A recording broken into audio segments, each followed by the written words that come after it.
Hello students, how are you? Are you fine? Okay. Myself is RP Singh from this.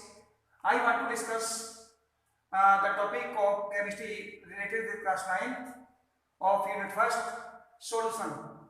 I have discussed already the types of solution.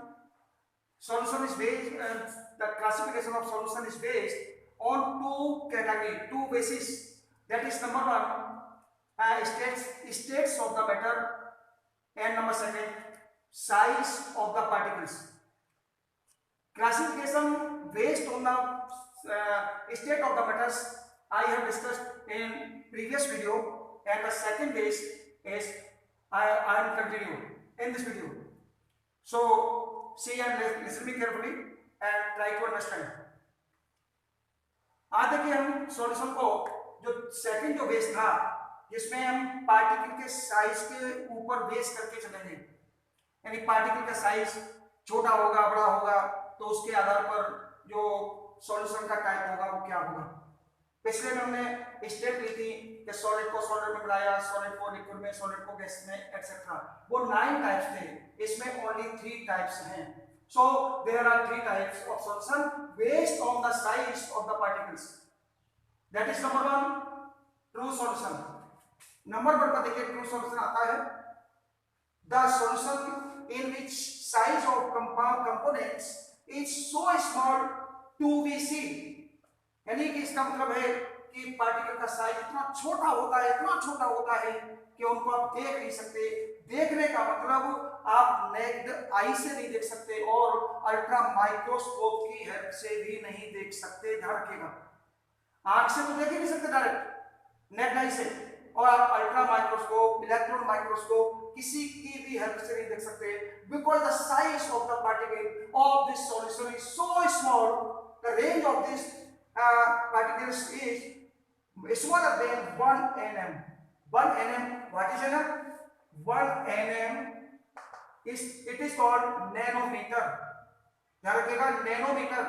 Relation between 1 nm and 1 m is 10 to the power minus 9.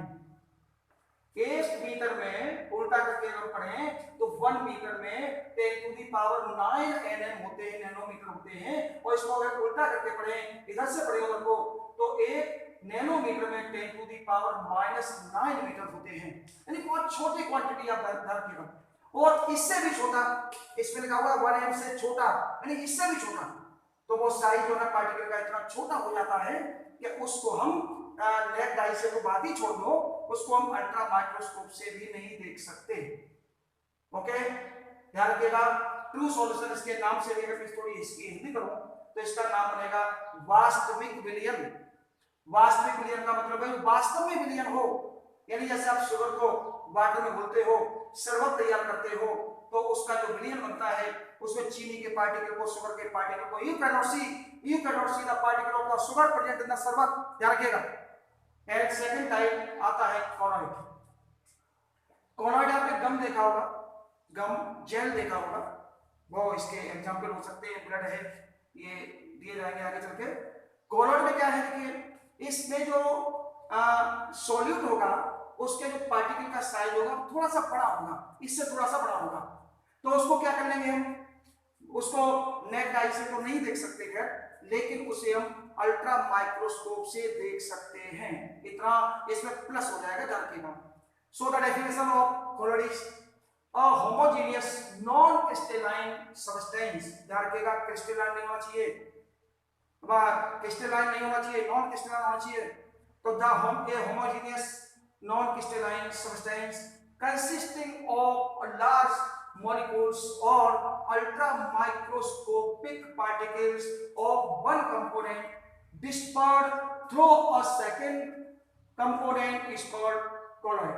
इसका मतलब क्या हुआ, इसके जो जैसे आप कोई solution तैयार करते हो तो दो चीजें बनाते हो, एक सॉल्यूट एक सॉल्वेंट। सो दो कंपोनेंट हो गए इसके लिए, one component second component. One component को सपोज आप सॉल्यूट मान लीजिए, सेकेंड कंपोनेंट को सपोज आप सॉल्वेंट मान लीजिए। यहाँ पर आप कोई सा किसी मान लो, नो एनी प्रॉब्लम। जैसे वाटर में सपोज आप शुगर को बनाते हो तो शुगर आप सॉल्यूट हो गया मान लीजिए और वाटर सॉल्वेंट हो गया, तो इसमें there are two components used for solutions. ध्यान रखिएगा, तो एक कंपोनेंट जो है ना dispersed through a second component, यानी कि एक कंपोनेंट सेकंड कंपोनेंट में थ्रू आउट यानी पूरे में मिल जाता है अच्छी तरह से, और उसका जो साइज होता है पार्टिकल का, यहां पर लिखा हुआ देखिए अल्ट्रा माइक्रोस्कोपिक। इसका मतलब क्या हुआ? इसका मतलब है कि उनके साइज को हम, उनके पार्टिकल को हम अल्ट्रा माइक्रोस्कोप की हेल्प से देख सकते हैं। नेट आई से तो नहीं देख पाएंगे, लेकिन अल्ट्रा माइक्रोस्कोप, इलेक्ट्रॉन माइक्रोस्कोप से हम देख सकते हैं उनको। तो थोड़ा सा इनका पार्टिकल का साइज थोड़ा सा बड़ा हो गया है। आगे देखें, the particles are visible with the help of ultra microscope. मैंने ऊपर बोल दिया आपको, वही लिखा हुआ है कि इसके जो पार्टिकल का साइज है, जो पार्टिकल है वो अल्ट्रा माइक्रोस्कोप की हेल्प से देखे जा सकते हैं। ध्यान रखिएगा, the size of particles is between 1 and 100 nm, यानी इसमें आपने देखा एक 1 nm से छोटा था और इसमें थोड़ा सा बड़ा होगा, तो कितना होगा? 1 से लेकर के 100 nm तक चला है। अगर सपोज आप इसमें 100 का मल्टीप्लाई करते हो तो यहाँ पर 10 to the power -7 रह जाएगा, 2 पावर प्लस हो जाएंगे 100 वाली, तो माइनस का 7 बचेगा। यानी इसका साइज जो सबसे बड़ा साइज होगा वो 10 to the power -7 मीटर होगा। ध्यान रखिएगा, यानी 1 से लेकर के इतने तक है, बीच में आएगा। ध्यान रखिएगा। एग्जाम्पल इसके हो सकते हैं, ब्लड है, गम है, गम आपने देखा होगा, ब्लड देखा होगा, ये कॉलोइड में ही आते हैं। ध्यान रखिएगा। Third types of solution is suspension. इसमें क्या है, पार्टिकल का साइज और थोड़ा सा बड़ा कर देते हैं। पहले वाले में इतना छोटा था कि नेट आई और माइक्रोस्कोप की सहायता से भी देख पाया, इसको हमने माइक्रोस्कोप से देख लिया। अब इनको हम कोशिश ये करेंगे कि इनको नेट आई से भी देख लेंगे। ध्यान रखिएगा, यानी साइज बढ़ रहा है। और mixture in which the particles are dispersed throughout the bulk of a blood is called suspension। यानी इसमें जो इसके पार्टिकल होते हैं बल्क, झुंड, यानी इकट्ठे होकर के उसमें थ्रू आउट पूरे ब्लड में, ब्लड माने लिक्विड में फैल जाते हैं वो particles are visible by naked eye. ध्यान रखिएगा, इसके जो पार्टिकल है वो अल्ट्रा माइक्रोस्कोप की तो बात छोड़ दो, नेट आई से भी देख सकते हैं, तो उससे तो देख ही लेंगे। ध्यान रखिएगा, the size of particles is more than 100 nm, यानी इसका 10 to the power -7 मीटर से भी बड़ा साइज होगा इनका। ध्यान रखिएगा, तो ध्यान रखें, इसका 1 nm से छोटा, इनका 1 nm से लेकर के 1 nm से लेकर के 100 nm तक है, और इनका जो है साइज 100 nm से भी बड़ा है। ये दो तीन चीजें हैं, ध्यान रखें, साइज बता दिया, और इनको हम नेट लाइट से नहीं देख सकते, अल्ट्रा माइक्रोस्कोप से भी नहीं देख सकते, इनको केवल अल्ट्रा माइक्रोस्कोप से देख सकते हैं, और इनको हम नेट आई से भी देख सकते हैं। ये डिफरेंस हो गए, ध्यान रखिएगा। अब आता है देखिए आगे, मैं थोड़ा सा एक डायग्राम बनाने की कोशिश की है। ये ट्रू सॉल्यूशन जो है ना, इसके जो पार्टिकल हैं, अब डायग्राम में कभी दिखाने पड़ेंगे, नहीं दिखाई दे रहे हैं, लेकिन वहां तो हमें आंखों से क्या अल्ट्रा माइक्रोस्कोप से नहीं दिखाई देंगे, लेकिन डायग्राम में तो विजिबल करने पड़ेंगे बताने के लिए।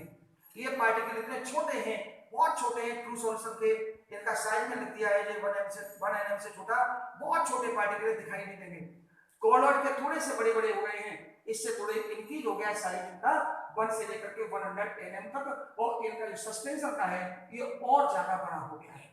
तो सस्पेंशन में जो आप एग्जाम्पल ले सकते हैं, एग्जाम्पल आप ध्यान रखिएगा, जैसे मान लीजिए आपने कैल्शियम कार्बोनेट को वाटर में घोल रखा है, खड़िया जानते हो सब लोग, कैल्शियम कार्बोनेट का आपने वाटर में घोला, तो धीमे धीमे करके आपने देखा होगा कि खड़िया के जो पार्टिकल है वो हमें बड़े इजीली दिखाई देते हैं, जबकि शरबत में चीनी के पार्टिकल आपको दिखाई नहीं देते, खड़िया के दिखाई देते हैं कैल्शियम कार्बोनेट के, और धीमे धीमे करके वो नीचे बैठ जाते हैं। तो ये एक सस्पेंशन में आता है, रखिएगा। इसके बाद देखिए यहाँ पर हमने इसको मिक्सचर को और सॉल्यूशन को खत्म किया, फिनिश किया, सारे टाइप्स हो गए। अब एक न्यू टॉपिक में स्टार्ट करने जा रहा हूँ, atom. What is atom? Keep in mind note the question in your mind, what is atom? The smallest particle of a chemical element that can exist is called atom. यानी element का सबसे छोटा particle जो exist हो सकता है, रह सकता है, वो एटम कहलाता है, रखिएगा।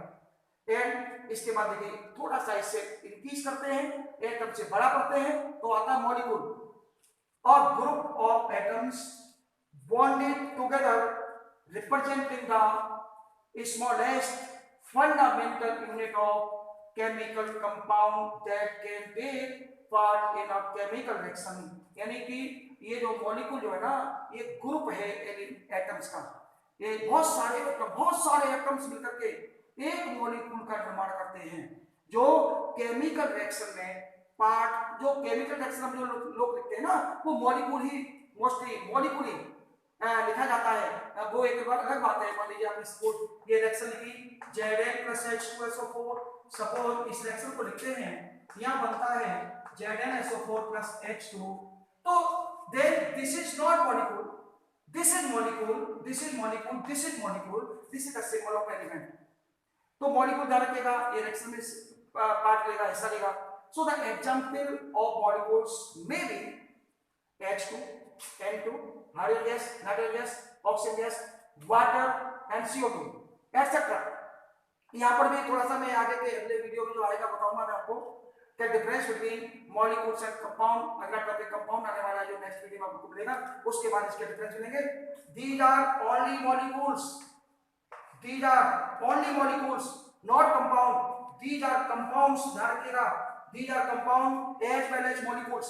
So keep in mind, understand in the mind, all molecules are not compound while all compounds are molecule। ये नेक्स्ट वीडियो में आपको मिलेगा, इतना मैंने आपको बता दिया है। तो एटम और मॉलिक्यूल की डेफिनेशन अपन तैयार कर लें। If you have any query related to this video, then you can discuss on my page। Thanks for you।